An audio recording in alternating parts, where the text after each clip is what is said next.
All up I've done 4 years in Laverton, but on 2 separate occasions. So about 6 years ago I went there and did 2 years there as a senior constable on shift. And then I returned there 2 years ago as a shift supervisor.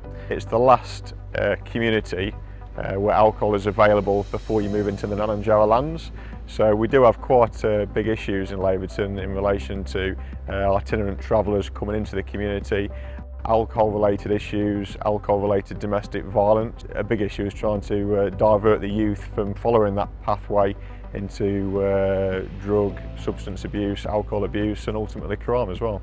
What Jeremy's done as part of the local drug action group is heavily invested in educating the youth in particular in Laverton, and one of the reasons we need that effort is because there's a lack of role models in those places, and Jeremy's done a wonderful job in doing that as part of a team but also on his own, and made a major contribution to that. I nominated Jeremy for the Excellence Award because I felt he's done so much in this town over the years he's been here. He goes above and beyond what he actually does also as a police officer. So I feel he should be recognised for that. A highlight for me was seeing some of the kids in Laverton wanting to become mentors for the peers and for the younger siblings. That was a real standout moment for me, watching them want to actually make something of their lives and follow career paths and follow their dreams as well. That was real special. It's very rewarding for me and the team, but also everyone else in the district, when we see people like Jez get recognised for the work they do, particularly when much of it's being done in his own time, at his own cost.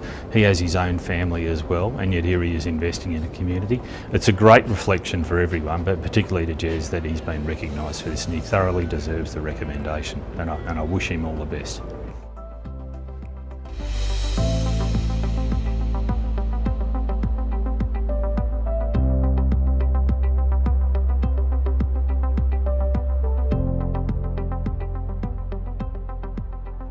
I'm Senior Sergeant Julie Foley. I'm the officer in charge of the Wembley Police Station.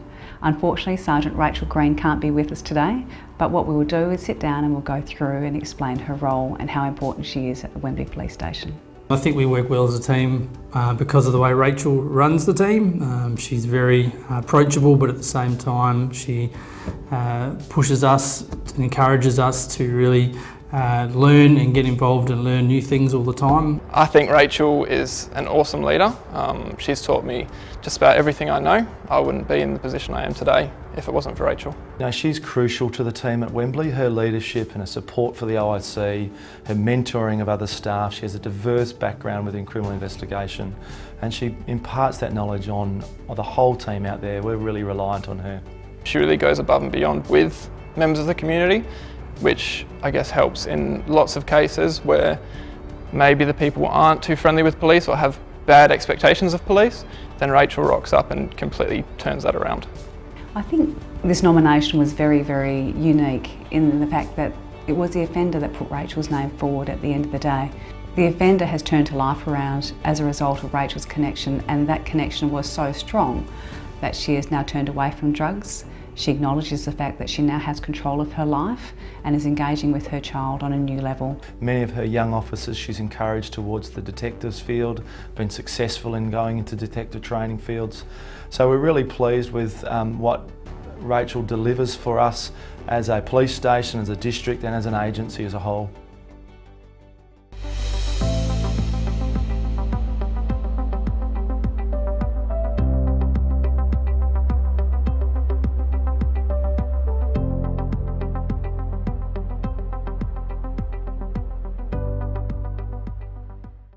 Now, the last year I've been working on Operation Fledermaus, that's investigations into child sexual abuse, and they include current investigations as well as historic investigations.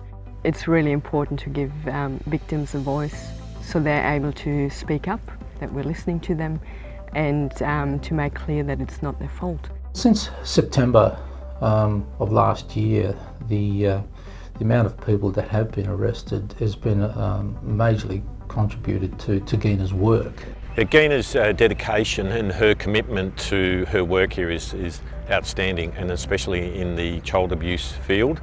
It's good to sort of pinpoint some of the positive stuff happening as well, and that there are people who are willing to address some of these issues. and try and fix it up, I think, for the for the next generation, because it's very important for our kids to also understand that they are safe, and more importantly, they have other people who are championing some of the issues that they're facing. We really have lots of great people in the community that are trying to help. So yeah, without them, it wouldn't be possible to do child abuse work. Yeah. I salute her passion. She's someone who wants to see a positive change, not just for the tick. Like, she's not a person who would tick the box and walk away. She wants to see the change. I had a phone call out of the blue from one of the victims for historic abuse, and she rang me and she said, just thank you so much for what you did. I can have a laugh again. And that was so nice. Gina has done something fascinating, something wonderful. And it's about changes in the community and with our children. I keep getting that picture of, like, mending, mending. I keep getting this, oh, it's something that Gina has mended something within the community, She's just such an inspiration. She's such a role model to us, like her colleagues, but also to the community as well. There's lots of girls in Roebourne at the moment that want to be a detective when they leave school, so that's a testament to the work that Gina does.